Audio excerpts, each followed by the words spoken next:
In Seijo Setagaya City, Tokyo metropolis, lies a luxurious manor where 7 beautiful siblings reside, with their servants tending to their every need. At the dining table, Arata and Shion discuss matters of the heart. Arata struggles to ask out a girl he likes, while Shion can't understand the problem. Coming from a wealthy and influential family, Shion believes Arata should have no trouble attracting any girl he desires. Their conversation is soon interrupted when the rest of their siblings arrive. Huka is the first to complain, clearly annoyed at such a gloomy topic first thing in the morning. Huka accuses the two of speaking inappropriately about Shion's girlfriend, but Shion quickly diverts the conversation by teasing Oka about her developing figure. Embarrassed and irritated, Huka calls her dog, Velzakil, on Arata, letting him take the punishment.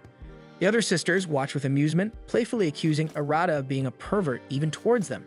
Arata tries to defend himself, but Seiha brings up a mysterious incident involving Kotono, making things even more awkward. Kotono remains quiet, though an uneasy expression flashes across her face. Banri then steps in to lightly scold Arata. Luca shifts the blame toward Banri, saying it's her fault for spoiling Arata too much. Banri casually shrugs it off, remarking that his behavior probably stems from being constantly surrounded by beautiful girls, referring to themselves, of course. Seiha sharply disagrees, pointing out that incest is neither normal nor socially acceptable. Minami tries to soften the mood, saying she believes Arata is a good person. Encouraged, Arata moves in for a grateful hug, but Minami swiftly punches him, blaming her reaction on the fighting game she had been playing recently. The siblings then tease Arata, claiming he's wasting his good genes because of his terrible personality. Despite this, they remind their brothers about the outing they all agreed to have on Saturday. Kotomo appears slightly concerned that Arata might not make it, but he reassures her that he'll be there. Later, at the train station on their way to school, some students spot the 5 sisters chatting together. Their beauty doesn't go unnoticed. Rumors say each sister even has her own fan club. The 2 brothers standing nearby also draw attention. Girls swoon over their looks while boys envy Arata's muscular build. At school, Arata and Shion take a quick detour to the restroom.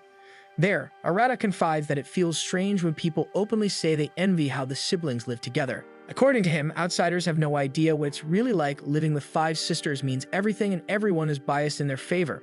More often than not, he and Shion end up on the losing side of every argument. Shion often reflects on how people outside their family have a completely skewed idea of what it's like living with 5 beautiful sisters. To outsiders, it must seem like a dream, almost like living in a real-life harem. He knows that's far from the truth, but he can't deny that each of his sisters possesses qualities that make them immensely popular. Banri, the eldest at 18, is a model student enrolled in a prestigious university. Seiha, the second eldest, is known for her brilliance and calm composure. Boka stands out with her energetic and competitive spirit. Minami, the 4th sister, is widely regarded as a prodigy. And then there's Kotono, the quietest of the siblings. To Arata, though, these so-called charms are nothing special. They're just his sisters. He's never seen them the way others do. But despite his indifference, Shion is quick to remind him of the recent incident with Kotono, a memory that still lingers in Arata's mind. Kotono had confessed her feelings to him, and although Arata had rejected her immediately, citing their sibling relationship, the moment left a mark on both of them. While lost in thought, Arata spots a familiar figure passing by the window. It's the girl he likes. Her presence instantly shifts his focus. Shion, noticing the change in his demeanor, seems to recall yet another failed attempt by Arata to confess, deepening his frustration. Later that evening, Arata lies in bed, scrolling through the girl's social media page. His thumb hovers over the Add Friend button.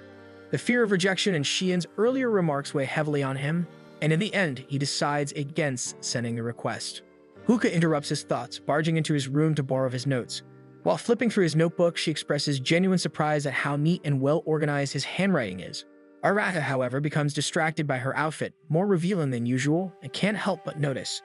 Huka brushes it off casually as the two have shared a close bond since childhood, especially as twins. During their interaction, Huka suddenly remembers Arata's crush. Her curiosity piqued, she presses him until he finally, albeit reluctantly, admits that he has feelings for Rara from the student council. Excited by the revelation, Huka pulls out her phone, ready to play matchmaker. Before she can act, Arata stops her, insisting on handling it himself. Offended by his refusal of help, Huka leaves his room in a huff, tossing a few sarcastic remarks his way as she slams the door behind her.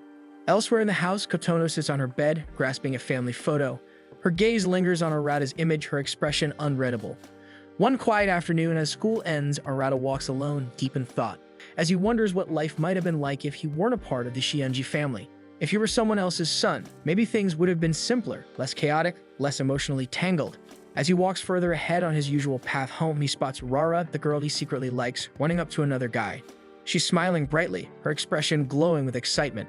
The sight stings more than you expect. At that moment, Arata realizes he's probably missed his chance. At home, he sits in his room, already dressed neatly for the evening. Tonight is Kotono's birthday, and the family is hosting a quiet celebration. As the clock ticks closer to 7 p.m., Arata waits before deciding it's safe to leave the solitude of his room. Stepping into the hallway, he's immediately met by Oka, who looks stunning in her dress. As he walks into the dining room with the others, Arata's thoughts remain tangled. He fixates on fate, how it seems fixed, inescapable. No matter how much he struggles, things just don't change. The silence is broken when Oka suddenly starts scolding Minami for losing one of her AirPods. Minami shrugs off the criticism and promises to find it tomorrow, but Oka has already launched into a full rant about responsibility and how Minami focuses too much on sports. The tone quickly escalates and tension fills the room. Annoyed, Arata raises his voice, snapping at them both. He reminds everyone that they're family and shouldn't waste time on petty arguments. Seiga steps in to back him up, urging everyone to settle down, especially since their father is due to arrive any minute. Almost on cue, Kaname enters the room, his usual cheerful demeanor intact. He greets his children warmly and takes his seat at the head of the table. As everyone settles down, Banri lifts her glass, about to begin a toast for Kotono's birthday, until their father interrupts. Kaname asks for everyone's attention and reveals something that rocks the very foundation of their lives. None of them, he says, are biologically related, except for Shion and Minami, who are actual twins. The room goes still. Arata and Uka stare at each other, confusion and disbelief etched into their faces. For years, they believed they were twins, close in age, raised as a pair. Kaname explains that he and his wife Chihiro had always planned to tell the truth once Kotono turned 15. He apologizes for the secrecy and promises never to lie to them again. He encourages everyone to enjoy dinner as planned, as though the revelation hasn't shattered their reality. As the appetizers arrive, the siblings sit in stunned silence. Each one processes the news differently. After the meal, the siblings regroup in the living room over tea. The siblings are amazed that Minami still managed to eat normally, while the rest of them struggle to even enjoy the meal. Luka voices her irritation at the timing of their father's announcement, calling it inappropriate. Seiha argues otherwise, saying that delaying it further would only make things worse. Minami tries to lighten the mood, playfully encouraging Oka to relax. Seiha then turns to Banri, hoping she might remember something from the time Kotono joined the family. Since Banri was 4 then, she has the best chance of recalling early memories. But Banri nervously denies knowing anything, making the siblings suspicious. Seeing that everyone is disappointed by her silence, Banri finally speaks up. She explains that even if she did notice anything strange back then, it hardly matters now. They spent their entire lives growing up together, laughing, arguing, sharing memories, so it's impossible for her to see any of them as anything other than siblings. Family isn't always defined by blood, she says. Almost everyone seems satisfied with her answer, and they quietly agree to call it a night. As the siblings retreat to their bedrooms, Uka notices Arata lingering in the break room, staring ahead with a troubled look on his face. Eventually, Arata returns to his room and lies down on his bed, but his thoughts remain restless. The revelation still loops in his head. Banri's words echo. Nothing changes, they're still a family. He agrees it's the only way to keep things from falling apart. Still, he's reminded of Rara, of seeing her with another guy earlier. The sting of regret and rejection makes him want to forget the day entirely. Hoping to clear his mind, he decides a bath might help. As Arata steps into the bathroom, he notices a bra inside the hamper. He sighs in frustration, wondering if his life is starting to resemble some bizarre harem anime. Shaking the thought from his mind, he proceeds into the bathing area, only to freeze. Kotono is already in the tub. Stunned, he quickly turns and starts to leave, only to hear Kotono softly call for him. She asks him to help wash her back, her tone calm and innocent. Fully dressed, Arata kneels beside the tub and gently scrubs her back, all while quietly scolding her for still needing this kind of help. Kotono simply smiles and admits that she finds comfort in feeling his strength. It reminds her of how safe she feels when he's around. Once finished, Arata gives her a brief reminder on proper bathing etiquette and how she needs to warm up properly. When he hears Kotono agree with him, he turns to leave the bathroom. Elsewhere in the house, Uka sits alone in the dining area, sipping tea in silence. Shion soon finds her and joins her, sensing her mood. She admits she feels bad. Today was supposed to be a celebration for Kotono, yet it was overshadowed by something so heavy. She also confesses her concern for Arata, especially since they were raised as twins. That shared identity, that bond, feels fragile now. Shion reassures her. Arata may seem shaken, but he's confident that their brother will carry on as he always has, dutiful, protective, and reliable. He even admits he's somewhat relieved that he and Minami are still true siblings, real twins. But then, a darker thought crosses his mind. He wonders what will happen if this information reaches the public.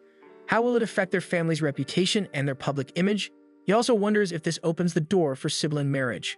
Back in the bathroom, just as Arata is about to head out, Kotono surprises him, rushing up from behind and wrapping her arms around him in a silent, intimate embrace.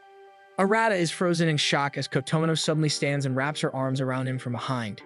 Meanwhile, in the dining room, Uka is bewildered. The idea of romantic relationships between siblings, real or not, strikes her as absurd. She finds it hard to believe anyone in their family would consider something like that. Yet her mind can't shake the memory of Arata's recent stares, the way his eyes seem to linger a little longer on his sisters than before. Her thoughts spiral further. She suddenly remembers the incident between Arata and Kotono, the one she witnessed where Arata had pinned Kotono to the floor. She never knew the full story, only what it looked like at first glance. Now curious, she presses Shiyun for the truth. Shiyun hesitates, clearly unsure if it's the right thing to share. But seeing Uka's serious expression, he finally relents. He tells her that Kotono had confessed her feelings to Arata that day.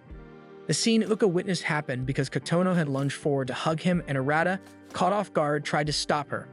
They ended up falling to the floor. Uka rubs her temples in disbelief. It sounds ridiculous, but she knows Kotono well enough to believe it. Kotono has always been unpredictable and emotionally intense. That sort of impulsive behavior fits her. Still, there worries both Uka and Shiyun. Now that Kotono knows they aren't blood relatives, there's a possibility she may pursue a relationship with Arata. Back in the bathroom, Kotono clutches Arata tighter and tries to confess again. Her voice trembles as she explains her feelings. She doesn't understand why he keeps rejecting her. If they're not truly related, then there should no longer be an issue. She fears that others will see her as strange or wrong, but her love for Arata feels too overwhelming to ignore. Moved by the sincerity in her voice, Arata gently turns around to face her. He reassures her that she's not a bad person, but suggests she might be confusing her emotions, especially at her age. Puberty can twist feelings into something they're not. He reminds her that even if they aren't blood siblings, they were raised as family, and he sees it as his responsibility to protect her, not to return her feelings. He promises to be there for her until she finds someone to love and eventually marry. Heartbroken by another rejection, Kotono nods and quietly returns to the tub. Arata gives her a soft, happy birthday before stepping out. As he tries to sneak back to his room, unaware that one of his sisters has been nearby, Banri then enters her father's study, ready to confront him about their family. Arata makes his way to his room and breathes a sigh of relief. He wonders what pushed Kotono to confess again. The timing can't be a coincidence. Surely the news of their adoption gave her the confidence to act on her feelings. As he opens his door, he finds Seiha already sitting on his bed looking unimpressed. She asks where he's been and he casually lies, saying he just went for a walk around the estate. But Seiha doesn't buy it. Instead of pushing the topic, she makes a comment about his room, the smallest among the siblings. But tonight, she says, it feels oddly spacious. They both remember how they all once played rock, paper, scissors to decide who got which room. Luca had dominated every round and claimed the largest space, while he come in last place, landing him in his current room. Arata watches Seiha carefully, waiting for her to explain her presence in his room, but she says nothing. Instead, she casually explores his space. Without any warning, she pushes him backward onto his bed and climbs on top of him. His body tenses immediately, his thoughts spiraling as she presses her ear gently to his chest. His mind races. The possibility that Seiha might be acting on something deeper, like Kotono had, is unsettling. Ever since their father's revelation, nothing feels certain anymore. But then she shifts away. There's no flirtation in her expression, only something close to scientific interest. She appears relieved, as if she had been testing something and found the result within acceptable limits. Seiha reveals that she overheard and witnessed Kotono and Arata in the bathroom earlier. Arata shoves her off comically, still overwhelmed by the absurdity of everything. Seiha, however, remains composed. She appears to be reasoning out the dynamics now that the truth about their family ties has changed. To her, the emotional confusion of the others, especially Kotono, seems understandable. What once would have been impossible is now within the realm of possibility. She explains casually how societal and legal norms are structured, not around social perception but biological concerns. In her view, the barrier that once existed is gone, and it would be hypocritical to pretend otherwise. She seems to test Arata, watching his reaction carefully, gauging his boundaries. Though she reassures him that she has no interest in him romantically, she can't say the same for her sisters and acknowledges the possibility of them coming onto him eventually. Then she stands and heads to the door. Her movements are deliberate. Before leaving, she reminds him of their roles as siblings. She is older than him. She wants to be addressed with respect or be given a cuter nickname than simply being called by her first name. As the door closes, Arata collapses on his bed, overwhelmed and unable to organize his thoughts. Everything feels too loud in his head. The revelation, Kotomono's actions, Seiha's strange emotional logic. It's all too much. Outside his room, Seiha pauses. She looks down at her palm, clenched slightly as if reassuring herself that everything she feels is natural. She stands there for a moment before Minami notices her. Seiha retreats silently to her own room. Morning arrives. Arata hasn't slept a minute. The weight of yesterday's revelations lingers in his body. He prepares for school and finally steps into the hallway. There he stops in his tracks. Bamri gestures toward her outfit proudly, excited about her internship and her new uniform. She reveals she gave her spare for Kotono to try and is curious to know what he thinks. Arata deflects Bamri's question with a vague answer, hoping to avoid any awkward explanation. Bamri assumes his reaction is a sign of disapproval. Her expression drops and she clings to Kotono, seeking comfort in her younger sister's arms.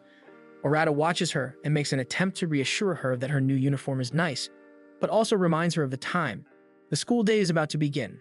Just like that, she begins tugging at the nurse uniform Kotono is wearing, trying to help her change quickly.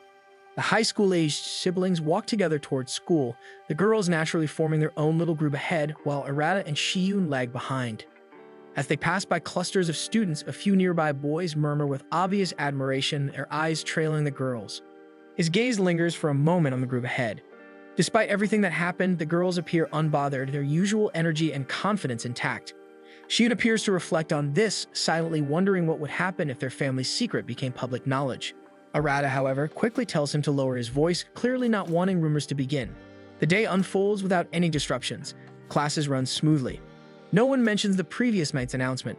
Yet when Arata bends to retrieve his shoes, a heaviness settles over him again. Despite his outward calm, the emotional weight refuses to lift.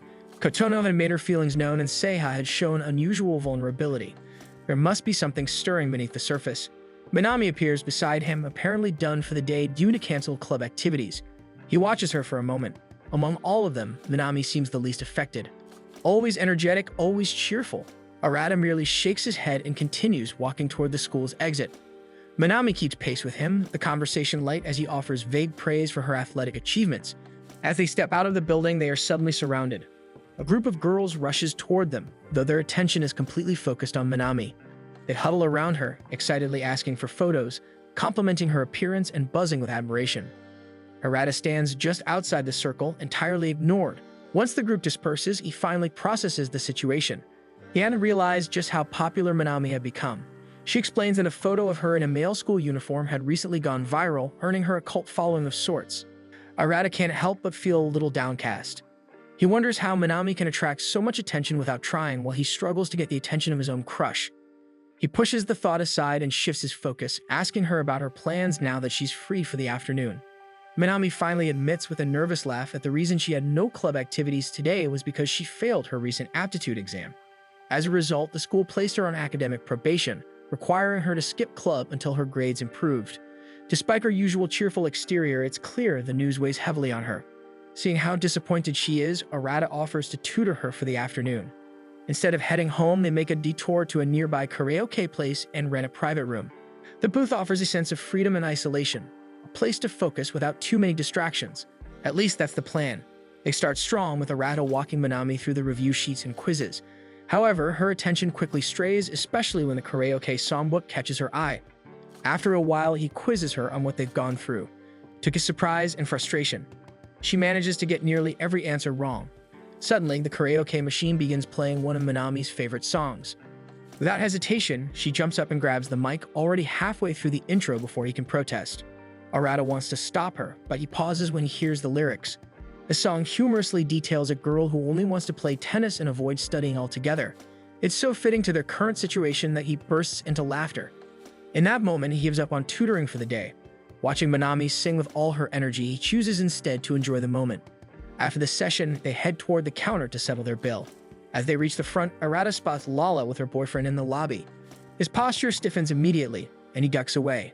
Minami catches on quickly and glances toward the couple. Putting the pieces together, she realizes Lala must be the girl Arata had been in love with. As they walk home together under the setting sun, Minami expresses gratitude for the day, something to balance out the emotional weight of yesterday's revelation. She then confesses her growing curiosity about her biological parents and mentions wanting to ask their father about them someday. Her tone shifts slightly as she jokes about how Errata is technically no longer her brother, but her upperclassman instead. The teasing stings a little, but her sincerity soon follows. She reassures him that their 15-year bond can't be erased by bloodlines. That connection is real, regardless of names or technicalities. She briefly brings up Lala again, urging Errata not to feel bad, even if Lala already has someone else. When Errata questions how she found out about that, Minami easily explains that Uka gossiped about it earlier. To cheer him up, she starts listing his good traits, noting how dependable, athletic, and caring he is. Then, playfully, she pats him on the head and calls him senpai instead of big brother. When they arrive home, Minami heads straight for Uka and hands her a box of mini cakes, along with a pair of missing AirPods she had borrowed and forgotten to return. She apologizes sheepishly for the delay. To her surprise, Uka shrugs off the apology, tells her to keep the AirPods, and invites her to share the cakes together, an unspoken truce that softens the air between them.